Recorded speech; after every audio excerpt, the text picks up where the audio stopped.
Hello and welcome to Timeline Off Tales.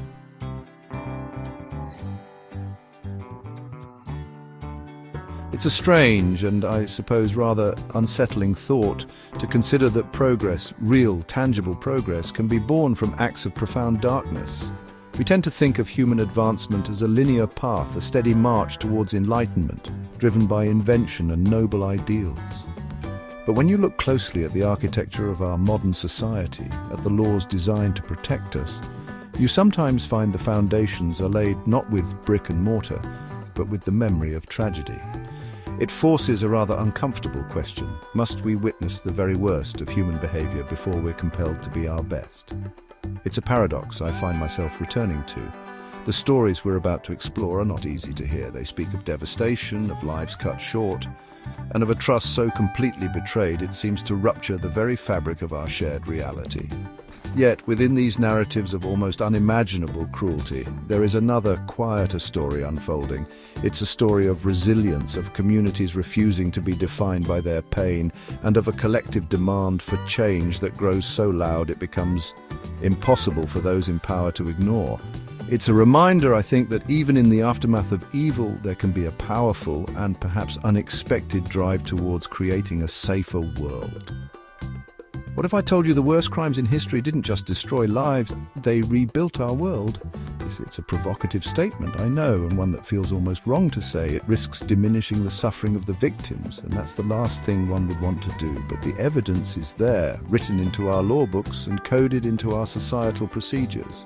From the way a doctor signs a death certificate to the laws governing who can own a firearm, the fingerprints of these unthinkable acts are everywhere, serving as catalysts for justice, forcing us to confront the vulnerabilities we had previously ignored. This isn't an exercise in sensationalizing darkness or dwelling on the macabre for its own sake. Far from it. This is about understanding the light we built in response to that darkness. It's an exploration of how, when faced with the abyss, humanity has, time and again, found the strength not just to crawl back, but to build a wall to ensure no one else falls in. It's an examination of how these four specific unthinkable acts of evil in their own terrible ways became the unlikely architects of a better, more protected future for everyone else. In Hyde, Greater Manchester, Dr. Harold Shipman was a trusted family GP, an institution in the community. But behind his caring facade, Shipman exploited trust, preying on the vulnerable. Suspicion arose when a forged will left a patient's fortune to him, exposing his crimes. Shipman had killed with lethal doses of diamorphine, hiding behind his medical authority. Convicted of 15 murders, he's believed responsible for over 200 deaths. His case led to sweeping reforms in the UK's death certification process, saving countless lives. From tragedy, a safer system emerged, one that protects the vulnerable and honours those lost.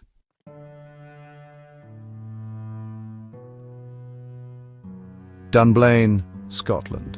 On the morning of March 13th, 1996, it was a town like any other in Britain, a quiet, close-knit community where parents walked their children to the local primary school, a place that was supposed to be a sanctuary of learning and innocence.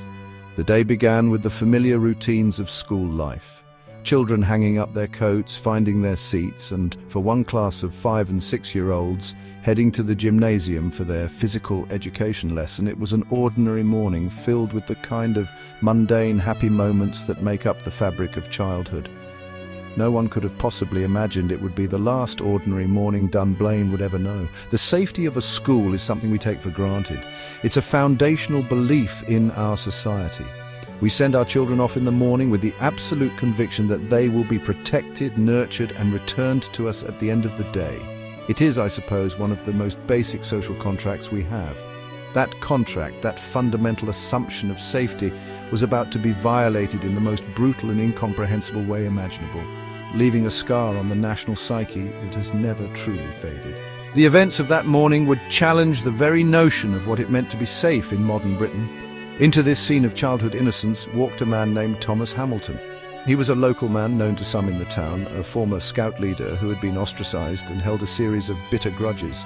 He was armed with 4 legally owned handguns and hundreds of rounds of ammunition. He walked with purpose toward the school gymnasium, a place filled with the sounds of children's laughter and the squeak of trainers on a wooden floor. What was going through his mind is something we can never truly know, a dark and twisted landscape of resentment and failure that would soon spill out into unimaginable violence. In the space of just a few minutes, Hamilton opened fire on the class of small children and their teachers. The chaos and terror of that moment are difficult to even contemplate. He fired methodically, indiscriminately, turning a place of joy into a scene of absolute horror. When the shooting stopped, 16 young children and their teacher, Gwen Mayer, lay dead. Many more were injured. Hamilton then turned one of his guns on himself. The ordinary morning was over, and in its place was a silence. A stunned, grief-stricken silence that would soon be heard across the world. The news from Dunblane spread with sickening speed. At first, it was fragmented, confusing reports of an incident at a primary school. But as the day wore on, the horrific reality began to sink in. The sheer scale of the tragedy, the age of the victims, 5 and 6 years old, was almost too much for the national consciousness to bear. It provoked a wave of grief and shock that was visceral and universal. It felt personal to everyone, whether they had children or not. An attack on children in their school felt like an attack on the very heart of the nation. Across the country, and indeed the world, people were united in a shared sense of revulsion and sorrow. This wasn't a crime that could be rationalized or easily categorized. The innocence of the victims made the act so profoundly evil that it defied understanding. There were no political motivations, no grand ideologies at play. It was purely and simply the slaughter of innocence. This raw, emotional response created a unique political atmosphere, one where the usual debates and divisions seemed to melt away in the face of an overwhelming public demand for anything to be done. In the days that followed, the parents of the Dunblane victims, despite being lost in the depths of their own unimaginable grief, found a voice. They started the Snowdrop campaign, named after the only flower in bloom in Scotland in early spring. Their goal was simple and resolute: to ban the private ownership of handguns in the United Kingdom. They argued with a moral authority that was impossible to dispute that the weapons used to murder their children had no place in a civilized society. Their quiet dignity and unwavering determination captured the heart of the public. Their campaign was not loud or aggressive. It was rooted in the quiet, powerful logic of their own experience. They attended meetings, gave interviews, and collected a petition that garnered 750,000 signatures. They channeled their pain into a focused, relentless pursuit of legislative change. They were not politicians or activists. They were grieving parents who'd been thrust onto the national stage by the worst possible circumstances. And the nation, watching them, felt compelled to listen and to support them, creating an unstoppable momentum for reform. The political pressure created by the Snowdrop campaign and the overwhelming public sentiment was immense. The Conservative government of the day, led by John Major, found itself in a position where inaction was simply not an option. The debate over gun control, often a contentious and protracted issue in other countries, was framed in starkly different terms in the wake of Dunblane. It was no longer an abstract discussion about rights and liberties. It was about preventing another classroom of 5-year-olds from being massacred. The moral weight of the tragedy had shifted the entire political landscape. In 1997, Parliament passed the Firearms Amendment Act. This legislation banned all cartridge ammunition handguns with the exception of .22 caliber single-shot weapons. It was a significant step, but for the Dunblane families and their supporters, it did not go far enough. They argued that any handgun posed a threat. When the Labour Party, led by Tony Blair, came to power in a landslide victory later that year, one of their first acts was to introduce a second, even stricter law. The political will, driven by public demand, was now absolute. The Firearms Amendment No. 2. Act of 1997 extended the ban to include .22 caliber handguns as well, effectively outlawing the private ownership of almost all handguns in Great Britain. Together, these two pieces of legislation, passed within a year of the Dunblane shooting, constituted one of the most significant and swift gun control responses ever seen in a Western nation. The laws were a direct, unambiguous consequence of Thomas Hamilton's actions and the determined campaign that rose from the tragedy he created.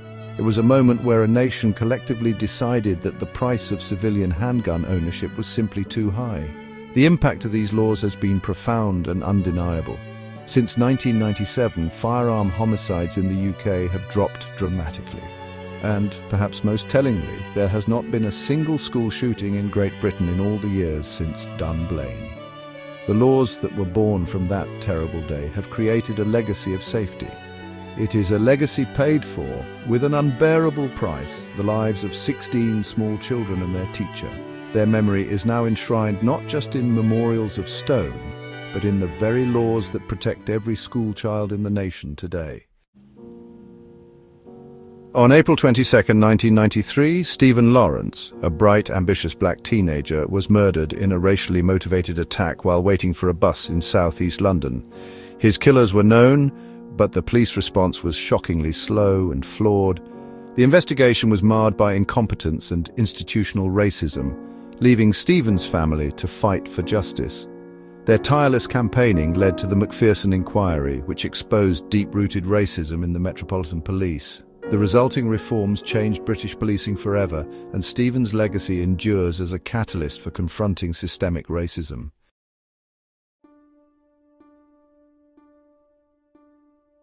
Some crimes are so dark they redefine our understanding of evil. The case of Kellyanne Bates is one of them.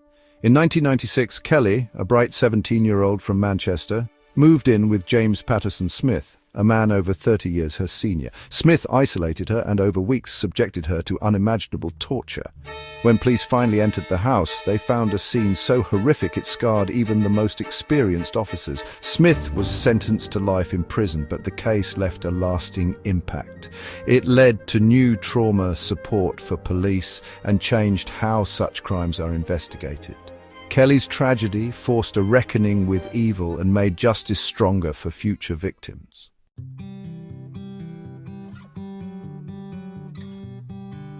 When we look back at these stories, it's easy to feel a sense of despair. The calculated cruelty of a trusted doctor, the senseless violence at a primary school, the racist hatred on a suburban street, the unimaginable torture behind a closed door. These crimes forced us to confront a series of deeply uncomfortable truths about the world we thought we knew. That the profound trust we place in professionals can be weaponized against us, that the systems designed to protect us can catastrophically fail, and that our very concepts of justice must constantly be challenged and forced to evolve, lest they become stagnant and ineffective. But to dwell only on the darkness is to miss the point entirely. The true enduring legacy of these tragedies is not found in the horror, but in the response. It is found in the resilience of the human spirit and our collective capacity for change when faced with the unacceptable. Harold Shipman's evil did not have the last word. His legacy is the robust system of independent death certificate reviews that now protects countless vulnerable patients, a shield forged directly from his crimes. We study his darkness, not to be mesmerized by it, but to understand how to build a safer, more accountable healthcare system for everyone. The same pattern repeats. The gunshots that echoed through Dunblane Primary School did not fade into silence. They became a rallying cry that fundamentally changed a nation's relationship with firearms, giving rise to protected schools and safer communities. The murder of Stephen Lawrence did not just expose the poison of institutional racism. It ignited a movement that led to fairer, more accountable policing and a national reckoning with prejudice. We honor his memory not just by remembering the injustice, but by recognizing the difficult, ongoing work of building a more equitable society that his case demanded of us all. And even from the almost unspeakable horror of Kellyanne Bates' suffering, a positive change was born. Her case, in all its awfulness, gave future victims of extreme violence a better chance at faster, more effective justice, handled by investigators who are better prepared and psychologically supported. We study these moments of profound darkness not to dwell in them, but because they are the very places from which we have learned to build a better life. They are the grim but essential turning points that remind us that while evil can change history, it is our response that truly defines our humanity. Thank you for watching. Please like, subscribe,